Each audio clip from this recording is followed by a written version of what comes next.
नमस्कार जी। आज भिवानी की जाट धर्मशाला में रवि आज़ाद को लेके एक मीटिंग रही। तमाम कम्युनिटी के लोग यहाँ पे पहुँचे। क्या फैसला लिया गया, क्यों मीटिंग ली गई? देखो, सबसे पहले तो आप सभी को नमस्कार। हमने आज यहाँ एक मीटिंग इसलिए बुलाई थी ताकि हम आज न्याय के जो देवता हैं हमारे भीमराव अंबेडकर जी, उनकी जयंती मनाएं और उन्हीं की न्याय प्रणाली के साथ हम एक बेकसूर को न्याय दिलवाएं। वो बेकसूर वो है जिसको किसी राजनीतिक षड्यंत्र के तहत पिछले 3.5 महीने से अंदर कर रखा है। मंजू जी, एक कटाक्ष का सवाल करना चाहूँगा कि रवि आज़ाद पे जो मामले लगे हैं, SC/ST एक्ट लगी है, पॉस्को एक्ट लगी है, भारतीय संविधान के अंदर बहुत सगीन धाराएं हैं, तो वो भी किसी की बेटी है, तो आप उनके बारे में क्या कहना चाहोगे? मैं खुद एक बेटी हूँ और मैं उस बेटी के साथ खड़ी हूँ। रवि आज़ाद जब तक गिरफ्तार नहीं हुआ तब तक उस बेटी के साथ खड़ा था। अब वो जिम्मेवारी मेरी है। अब मेरी 2 जिम्मेवारी हैं। मैं उस बेटी के साथ पहले खड़ी हूँ और मैं उसको न्याय दिलवाऊंगी अगर उस बेटी के साथ गलत हुआ है। मैं बाकायदा एक अपील भी करती हूँ उस बेटी से कि वो मेरे से बात करे या फिर किसी के थ्रू बात कर ले। अगर उसके साथ गलत हुआ है तो मैं रवि आज़ाद को फांसी भी दिलवाऊंगी।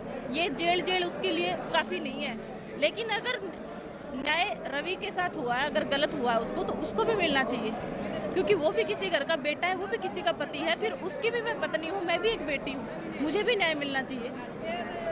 ये न्याय आपको मिलना चाहिए मंजू जी, लेकिन आज कानून की प्रक्रिया है, उसके तहत ही तो धीरे धीरे जो कानून प्रक्रिया उस तरीके ही रवि आपको आज़ाद मिलेगी, बाहर भी आएंगे, वो तो बाद की बातें हैं। लेकिन एक समाज को इकट्ठा किया गया जाट धर्मशाला में, ये क्या मैसेज देने की कोशिश थी हरियाणा प्रदेश के अंदर, पूरे भारतवर्ष में? देखो, काफ़ी दिन से जो रवि की टीम थी उनका ये कहना था कि हमें रवि आज़ाद की परिवार से मिलना है, या फिर उनकी एक कहीं ना कहीं कमी खल रही थी, तो उसको पूरा करने के लिए पूरी टीम ने ये एक सजेशन किया था कि हम एक दिन इकट्ठा हुए। और आज दिन बहुत अच्छा था, न्याय का दिन था। न्याय के जो मालिक हैं हमारे डॉक्टर भीमराव जी, इनकी जयंती थी, तो हमने सोचा आज के दिन हम सभी मुलाकात करें, उनकी जयंती भी मनाएं, रवि आज़ाद के लिए भी बात करें, उस बेटी के लिए भी बात करें, क्योंकि काफ़ी टाइम हो गया, न्याय कहीं से भी नहीं मिल रहा, ना उस बेटी को मिल रहा, ना रवि आज़ाद को मिल रहा। मंजू जी, आज भिवानी के जाट धर्मशाला के अंदर एक ही कम्युनिटी है या सारी कम्युनिटी यहाँ पहुँची? सभी कम्युनिटी, सभी संगठन, सभी जाति, सभी धर्म, सभी भाईचारा, सभी किसान, मजदूर, गरीब, माताएं, सब यहाँ हैं। तो मंजू जी, क्या फैसला लिया गया, क्या कमेटी बनाई गई, आगे की क्या परिप्लान है कि इस तरह हमें लड़ना है? देखो, मैं न्याय से लड़ रही हूँ, मैं कोर्ट कचहरी से लड़ रही हूँ, लगातार मेरी लड़ाई जारी भी रहेगी जब तक हमें न्याय नहीं मिल जाता।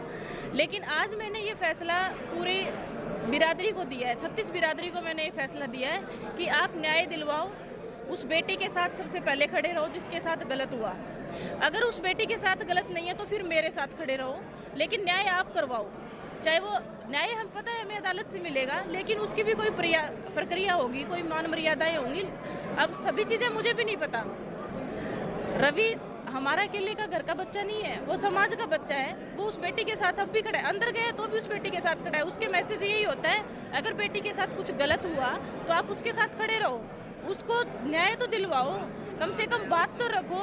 उसको भी न्याय नहीं मिल रहा, मुझे भी नहीं मिल रहा। रवि आपको जब मिलनी होती है, जब भैया ये बातें आपको बताता है? बिल्कुल बताते हैं, वो हालचाल हमारा नहीं पूछते, वो यही उस बेटे का ही पूछते, हाँ, जिस मुकदमे में वो अंदर है। हाँ, वो यही बोलते हैं, बेटा उस मेरे को यही बोलते हैं कि मंजू, आप उस बेटी के साथ खड़े रहो, आप उसको न्याय दिलवाओ, उससे बातचीत करो। अगर सच में उसके साथ गलत हुआ है तो आप अपनी तरफ से फैसला लो। मुझे फ़र्क नहीं पड़ता मैं जेल के अंदर हूँ, मुझे फ़र्क नहीं पड़ता मैं फांसी लटक जाऊँ। मैंने तो पहले भी मांगा है कि भाई जनता मेरे को फांसी दे दे, मैं भुगत भोगी हूँ। हम भी माँ बेटा दोनों ये चीज़ें कह रहे हैं कि अगर रवि आज़ाद गलत है तो उसको फांसी लटकाओ, जेल में मत रखो उसको, हमें नहीं चाहिए। लेकिन अगर हम सही है, रवि आज़ाद सही है, तो फिर हमें भी न्याय दो, हम भी उसकी रिहाई मांगते हैं, हमें भी वो अपने घर चाहिए। उसको भी समाज की ज़रूरत है, समाज को भी उसकी ज़रूरत है। समाज में रवि आज़ाद की पत्नी होने के नाते क्या अपील करना चाहोगे? मैं समाज से, समस्त भाईचारे से, सभी 36 बिरादरी से, सभी धर्मों से, सभी से एक ही रिक्वेस्ट करती हूँ, आप न्याय दिलाओ। चाहे वो बेटी के साथ गलत हुआ है तो उसको न्याय दिलाओ, वो मेरे साथ गलत हुआ है, रवि आज़ाद के साथ गलत हुआ है तो उसको न्याय दिलाओ। Thank you ma'am. Thank you, धन्यवाद।